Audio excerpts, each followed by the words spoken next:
In today's video, I'm going to fit some interior lighting into my van. I'm not really sure about the layout yet. I'll be using the 12 volt 3528 flexible LED strip light. Initially, I'll use a 2.2 amp LiPo battery for power. The LED strip will be placed inside this metal channel with diffuser cover. This comes in 1 meter lengths. The plan is to mock up a 1 meter length of lighting in the back of the van, wait for it to get dark, and then see how that looks, and then from there I can make my plan about how many lights I need and where the switches will need to be. To install the LED light into the diffuser, start by pulling off the cover. The strip light comes as a roll and has an adhesive backing and has a connector attached to one end. It is 5 meters long and can be cut down to size at strategic points along its length. I cut it under 1 meter as the next cut point would have made it too long for the diffuser.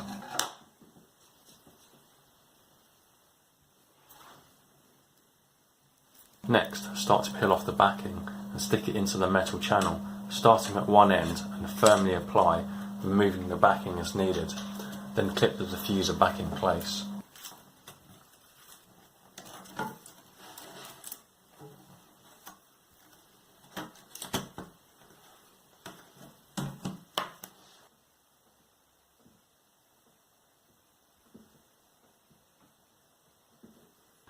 So I'm going to temporarily tape the light to the back of this beam at the back of the van and then see how much light that puts into the area.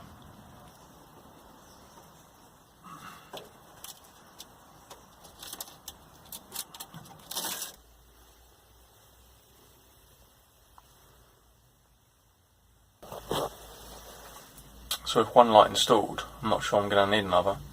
Seems bright enough to read. Don't want too much light because it will be less stealth. With the back door just here, and the side door finishing here, a bit easy to put the switches in this location so it's reachable from the back and the side. I started making some mounting brackets for the light using metal plate cut into small rectangles. These will be used to clamp into the existing hole in the body of the van. Somehow I managed to persuade some fairly blunt drill bits to make the pilot hole and then a bolt hole. Remembering to file down any sharp parts created in the process. To capture future build videos and camping adventures, be sure to subscribe. I glued the bolt in to prevent the possibility of it being lost in the cavity of the van body. I'm using 30-minute epoxy, which is very strong. It consists of a resin and a hardener in equal parts. Remember to mix it together thoroughly using your favourite tool.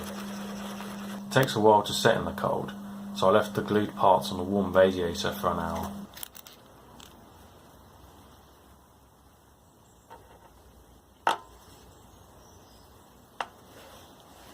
I wrapped electrical tape around any part that was going to be touching the paint of the van to try and prevent any damage.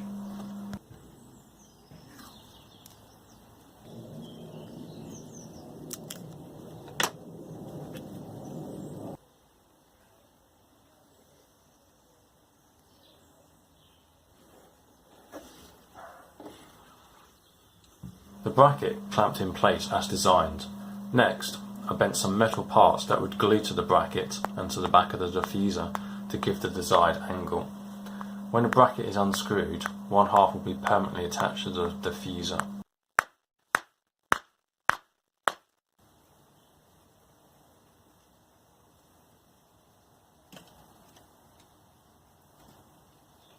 Before mounting the bracket in place, I extended the wires.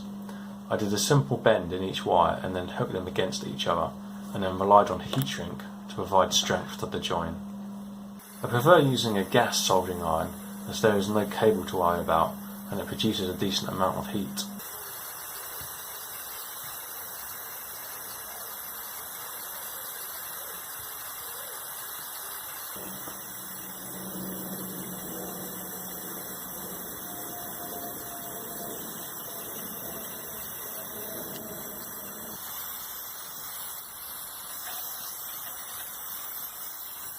An additional layer of heat shrink was added to add more strength.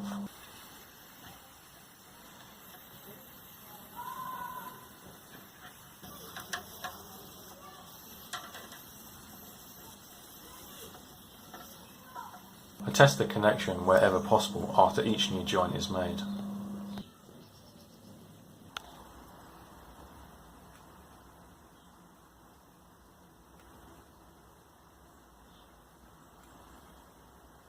I take the wires along the route and solder on the 12-volt inline switch.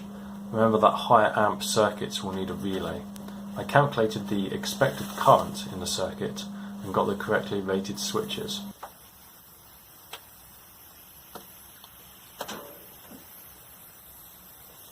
I used electrical tape to neaten up these wires.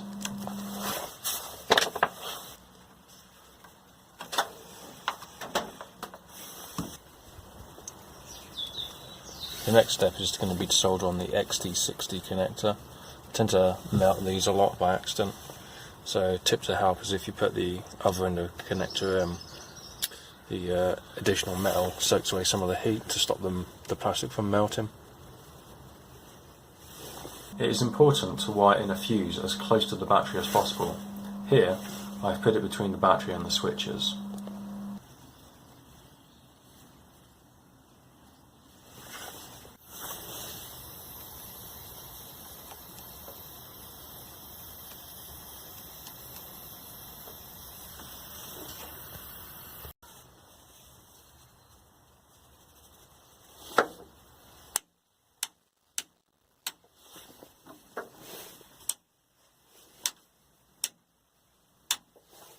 For now I'm just running the lights off this battery, but it will end up being wired into the van battery or a leisure battery at some point. In the end I wired in two lights, a smaller one at the front which is only 6 LEDs, and then a large one at the back.